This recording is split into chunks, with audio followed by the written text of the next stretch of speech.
আসসালামু আলাইকুম। আশা করি সবাই ভালো আছেন। আমি ইবনে সাবির সৈকত। আজকের ভিডিওতে আমরা জানব অ্যাজুর স্টোরেজ কি, কিভাবে অ্যাজুর পোর্টাল দিয়ে অ্যাজুর স্টোরেজ তৈরি করা যায়, কিভাবে অ্যাজুর সিএলআই দিয়ে অ্যাজুর স্টোরেজ তৈরি করা যায় এবং সর্বশেষ দেখব এজেড 104 এক্সামে কি কমন কোশ্চেন হয়ে থাকে অ্যাজুর স্টোরেজ নিয়ে। প্রথমে আসি, what is Azure storage? Azure storage হলো একটি বড় লকার ক্লাউডে, যেখানে আপনি বিভিন্ন ধরনের ডাটা রাখতে পারবেন এবং পৃথিবীর যে কোনো জায়গা থেকে অ্যাক্সেস করতে পারবেন। এটা লাইক আপনার গুগল ড্রাইভ, ওয়ান ড্রাইভের মতোই। এর এন্টারপ্রাইজ লেভেল অনেক secure, more scalable and more powerful. আমরা অ্যাজুর স্টোরেজের কিছু ফিচার দেখতে পারি। ভেরি কস্ট ইফেক্টিভ, একসাথে মিলিয়ন ফাইল হ্যান্ডেল করতে পারে। এটা হাইলি সিকিউর, 99.99% ডাটা ডিউরেবিলিটি এবং পৃথিবীর যে কোনো জায়গায় থেকে অ্যাক্সেস করা যায়। কেন আমরা অ্যাজুর স্টোরেজ ব্যবহার করি? প্রথমে হচ্ছে ফর স্টোরিং ইমেজ, ভিডিও, যে কোনো ধরনের ডাটা, যে কোনো ধরনের স্ট্রাকচার এবং আনস্ট্রাকচার ডাটা আমরা স্টোর করতে পারি। Number 2 for log files, number 3 for backups, number 4 VM স্ন্যাপশটস। Snapshot নেওয়ার জন্য ভার্চুয়াল মেশিনে অ্যাজুর স্টোরেজ ব্যবহার করা হয়। ফর স্টোরিং এআই মডেলস, যেখানে বড় ডাটা সেট ইউজ করা হয়, সেখানে অ্যাজুর স্টোরেজ ভালো একটি সার্ভিস দিয়ে থাকে।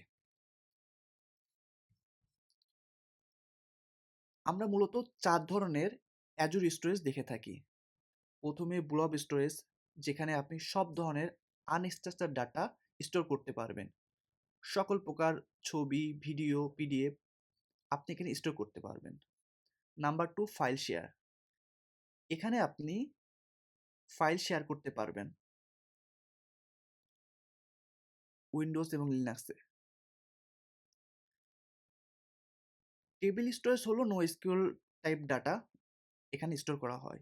আর কিউ স্টোরেজ হলো একটি অ্যাপ থেকে অন্য অ্যাপসের মধ্যে ডাটা সেন্ড করা হয়। এখন আমরা দেখি কিভাবে অ্যাজুর পোর্টাল দিয়ে অ্যাজুর স্টোরেজ তৈরি করা যায়।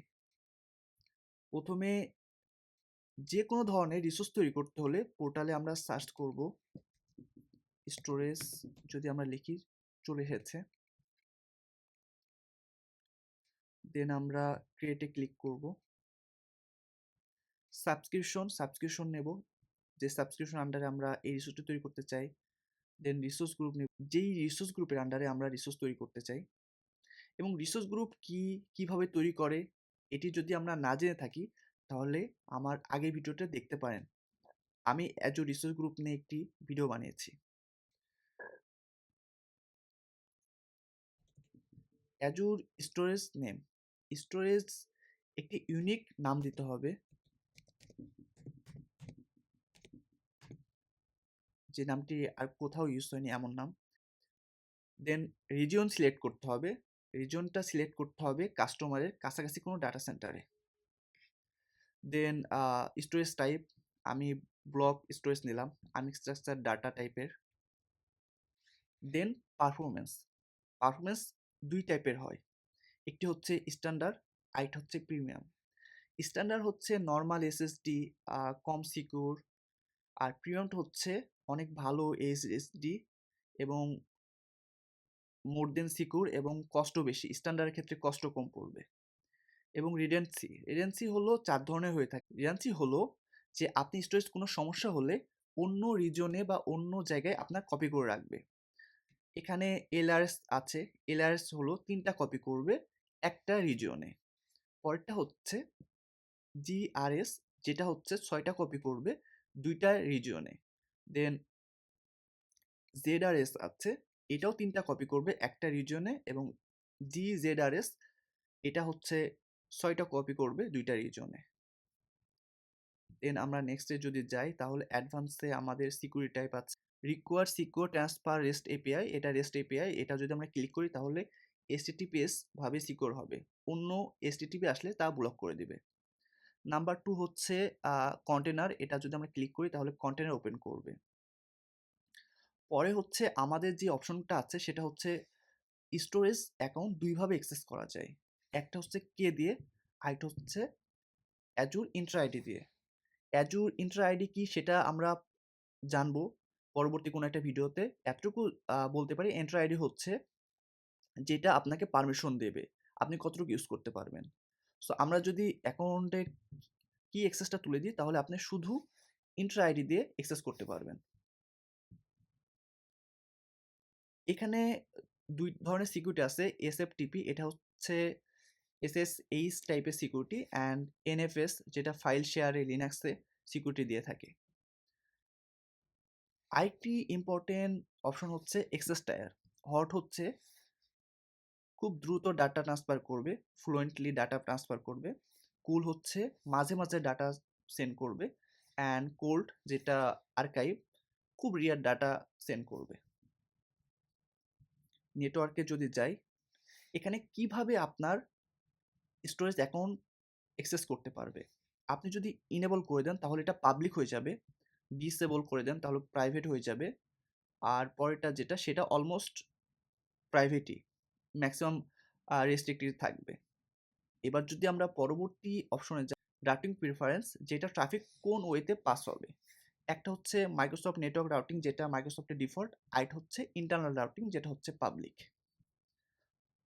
আমরা মাইক্রোসফট নেটওয়ার্ক রাউটিং যেটা ডিফল্ট সেটাই রাখলাম। Then data protection.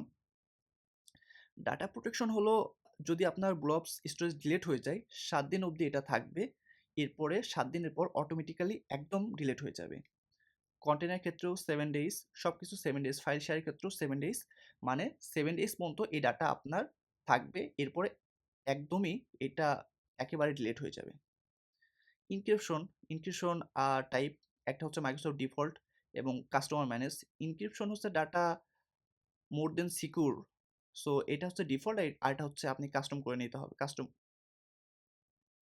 আমি ডিফল্ট রাখলাম।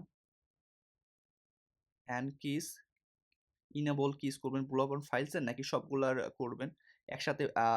স্টোরেজ এখন 4 ধরনের আছে, একসাথে সবগুলার কি ইনেবল করতে পারেন, অথবা আপনার প্রয়োজন হচ্ছে ব্লক অ্যান্ড ফাইল রাখতে পারেন। Then review and create. Validation in process, অর্থাৎ আমাদের যদি সব ইনফরমেশন দেওয়ার ঠিক থাকে তাহলে ভ্যালিডেশন পাসড হবে এবং আমরা ক্রিয়েট করতে পারবো। ক্রিয়েট অপশন এসেছে, তার মানে হচ্ছে সব অপশন আমাদের দেওয়া ঠিক আছে। ক্রিয়েটে ক্লিক করলাম, আমরা নোটিফিকেশন বাটনে ক্লিক করলে দেখবো যে ডিপ্লয় হচ্ছে। এর মধ্যে আমরা অ্যাজুর সিএলআই দিয়ে কিভাবে স্টোরেজ অ্যাকাউন্ট তৈরি করে সেটাও দেখে নেব।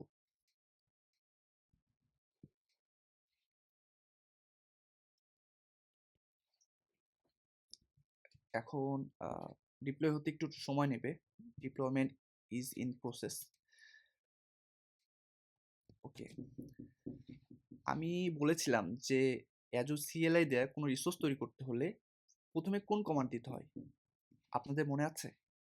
প্রথমে এজেড, এজেড, দেন স্টোরেজ অ্যাকাউন্ট তৈরি করবো, তাই স্টোরেজ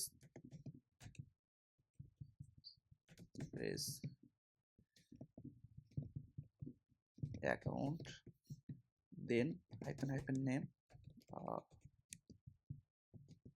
নেম, একটি ইউনিক নাম দিতে হবে।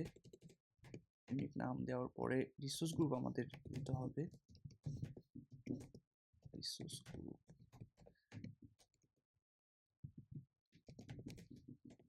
রিসোর্স গ্রুপটা অবশ্যই আমাদের পোর্টালে থাকতে হবে। রিসোর্স গ্রুপ, দেন লোকেশন ইস্ট ইউএস,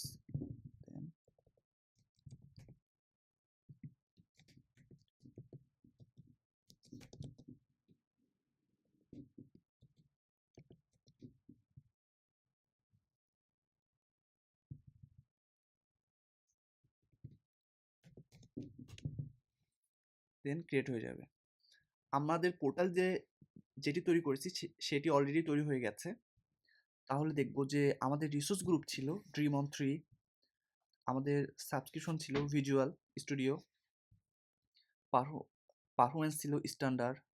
দেখুন তৈরি হয়েছে 13 তারিখ 12 মাস 2025 2:41।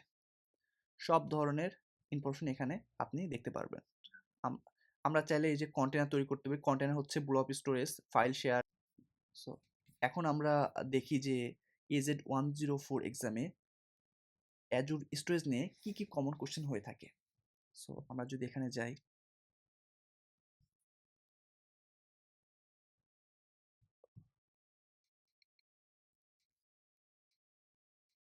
ফার্স্টে difference between LRS, ZRS, GRS and GRS।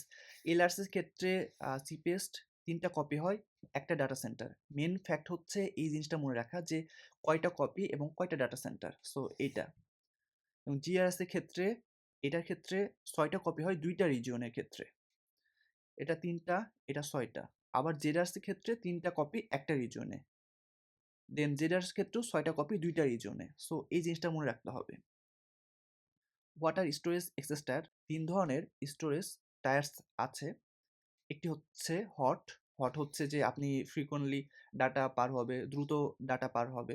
কুল যেটা চিপ, কিন্তু এটা মাঝে মাঝে ডাটা পার হবে। আর আর্কাইভ যেটা, সেটা হচ্ছে খুব রেয়ার ডাটা পার হবে। Number 3, why disable public access for blob containers? For security reason, if public files are visible directly from the internet. What is the share access signature? এটা মোস্ট ইম্পর্টেন্ট কোশ্চেন অ্যাকচুয়ালি। এটা হচ্ছে যে এটা একটা token basically আরেকজনকে দেওয়া হয় temporary ওইটা ইউজ করার জন্য, এবং পারমিশন দেওয়া হয় সে কতটুকু ইউজ করতে পারবে। সে কি শুধু দেখতে পারবে, সে কি ডিলিট করতেও পারবে, সে কি এডিট করতে পারবে। এই পারমিশন দেওয়ার জন্য এই টোকেনটা দেওয়া হয়। এটা পার্মানেন্ট কিছু না, এটা জাস্ট টেম্পোরারি পারমিশনটা দেওয়া হয়। Why must the storage account name be unique? But এটা হচ্ছে একটা ডিএনএস নেম। এটা আপনি যদি একটা ওয়েবসাইট তৈরি করতে চান, তখন একটা ডোমেন কেনেন, তখন অবশ্যই ইউনিক হয়। ইউনিক না হলে ওটা আপনি কিনতে পারেন না। স্টোরেজ অ্যাকাউন্ট তো একটা ডোমেন নেম সিস্টেম, সো এটা ডেফিনেটলি ইউনিক হতে হয়। 6, different between soft delete and versioning. Soft delete হচ্ছে যে আপনি রিস্টোর করতে পারবেন ডিলিট করার পরেও। আর ভার্সায়োনিং হচ্ছে কি, keeps old version when the file is updated. Why use a storage firewall? To limit access only to allowed IPs, VNet or subnets. Shared key versus Azure AD access. Shared কি traditional less secure, Azure এডি হচ্ছে modern, এখন এটা বেশি use হয়। যেটা আগে Azure এডি নামে পরিচিত ছিল, এখন অবশ্যই এটার নাম হচ্ছে Azure Entra AD. 11, what is the life cycle management? 30 days hot cool, 90 days cool archive, 30-65 days delayed. Common question in the exam. Basically এই কোশ্চেনটা খুবই আসে AZ104 এক্সামে। 12, what is the difference between container level IAM and storage account IAM? Storage account IAM for the entire storage, container IAM for the specific container only. 13, what is the static website hosting? Website can be hosted using storage account with HTML, CSS and JS file. এটা খুবই normal একটা question. আমি মনে করি যে static website hosting কি, এটা যেটাতে HTML, CSS, জাভাস্ক্রিপ্ট ব্যবহার হবে। নেক্সট ভিডিওতে আমরা জানবো অ্যাজুর ভার্চুয়াল নেটওয়ার্ক কি, কিভাবে তৈরি করা যায়, এবং AZ104 এক্সামে কি কি কমন কোশ্চেন হয়ে থাকে অ্যাজুর ভার্চুয়াল নেট নিয়ে। Till then, take care. ধন্যবাদ।